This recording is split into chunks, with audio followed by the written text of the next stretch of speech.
Why does marketing feel exhausting even when your work is good? You may have heard this advice. Marketing is doing something remarkable enough that people talk about. On the surface level, that sounds right. But a lot of creators, a lot of people that are trying to build a brand get this wrong. They naturally think it means getting more louder with what they do, posting more content, pulling stunts, but they end up getting burned out trying to manufacture attention, which is not something that's going to work. What does remarkable actually mean? It means something recognizable. It means your work is clear enough, aligned enough, positioned enough, so once you put it out there, people immediately understand it and understand why it matters and pass it on without being asked.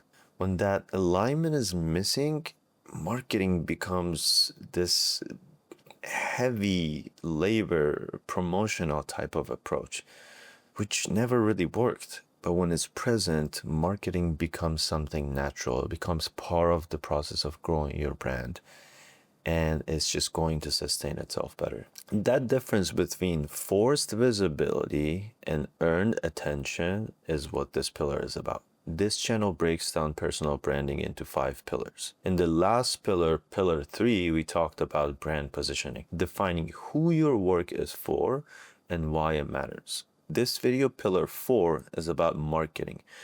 It's about projecting that value, identity, and positioning into the market in a way that builds actual momentum. My name is Shahruz. I'm a film producer. My job beyond helping creators, filmmakers with execution is to come early and help them make better decisions before the mistakes become too costly for them. Through filmmaking, personal branding, community building, I help them sustain a career that receives the right support. So let's dive deeper into this pillar, marketing. Marketing is not hype, is not volume, is not persuasion. Real marketing is the process of amplifying the value you have established with the right identity you build to the audience you position for. When it's done right, it should not feel like you're selling something you don't feel good about. And when it's done wrong, it's going to feel draining, it's going to cost you more money, and it's going to challenge your credibility. So here's something you need to internalize when it comes to marketing. Marketing is strategic, it's not tactical. Random posts, a trailer, ads, they're not strategy. Even though a lot of the times people try to shove the psychology of consistency, that's not going to serve you if you are just doing something tactical and strategy is not part of it. Especially if you haven't built the right value with the right identity, with the right positioning. Those things are outputs, not a strategy. The strategy comes from the work you've already done in the last pillars, which we already touched on. Establishing a value, building a right identity around it, and finding the right positioning based on the value and the identity you have established. Pillar 1 clarified your value, what problem your work actually solves. Pillar 2, define your identity, what you refuse to compromise on. Pillar 3, establishing your positioning, who this work is really for. Marketing is simply how those decisions show up in the real world repeatedly and intentionally. For filmmakers, this is critical. Marketing doesn't mean you're just going to post a trailer and it's going to find the people that you're looking for. It's deciding who should see the trailer, where they already spend attention, how they understand stories like yours, and when they're most receptive. Without those decisions, no matter how good your work is, it's just going to become extremely challenging to receive the effort you put into. Here's what misaligned marketing feels like in real life. You spend months preparing a release, you cut different versions of your trailer. You write captions, you submit, you post, you promote, refresh, repeat. And the tricky part is sometimes you do feel like you're getting the right attention. A kind of a spike or a share or a little small wins, which I notice a lot in film festivals. But nothing carries forward. No audience stays. No momentum builds. The next project doesn't get easier. That's because misaligned marketing creates moments, not momentum. And momentum is something you always want to focus on. It teaches the wrong people how to see your work, or maybe a lot of the times teaches them nothing. Over time, that's what's going to hurt the most. Not rejection, confusion. If you watch Pillar 1, Establishing Value, we talked about how confusion could get extremely costly. And a lot of the times it's going to have to make you take many steps back in order to recover that confusion, because it felt like you did not build a value that's repeatable and solves others' problems. That's when you're going to start questioning your voice, your instinct, your taste, not because your work failed, it's because the way you presented your work never really matched who it was for. That's why alignment matters more than reach. And that's why marketing without alignment resets you back to zero every time you put something out there. Here's a simple framework to keep your marketing aligned. First, amplify your core value. Every piece of content should show why your work matters and what it's going to do for the audience or people, emotionally, intellectually, or experientially. Second, speak directly to your position audience. Don't try to guess this. Again, remember, your work should not appeal to everyone.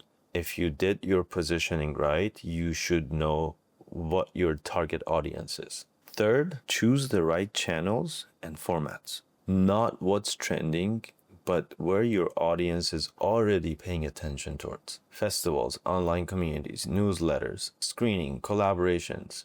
Context matters, and do not underestimate physical marketing. For instance, one of our biggest strategy in Nostalgia that received the best way to market and grow our brand was physical marketing. And how we did it by throwing accessible events to everyone that experience how the value is being delivered around the identity we had already established. And that's how we position ourselves in the market. And physical marketing, in my opinion, especially for filmmakers, is probably going to give you the most effective way, because people want to get to know you, and people have mixed feelings about digital world.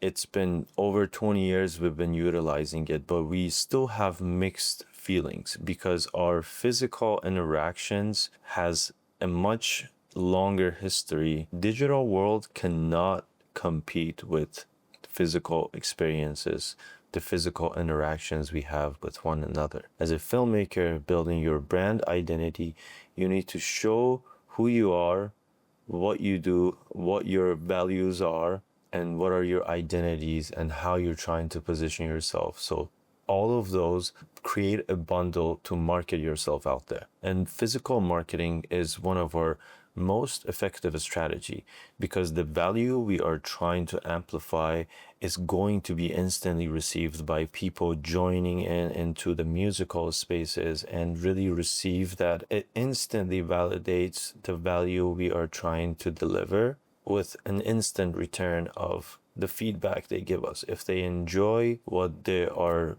receiving, then they're going to wanna talk about it. They're going to wanna tell their friends about it. That is remarkable marketing. It's remarkable enough that makes people talk about it. They're going to do the marketing for you, because again, your goal is to build a community. You need to focus on those areas and really pay deeper attention to. And finally, measure and refine. Not inaccurate metrics, but real signals. Engagement quality, repeat interest, follow through. If people don't come back, something is misaligned. And keep that in mind. When you seem to be doing good with the traction you're building, you are going to be surrounded by hype at some point.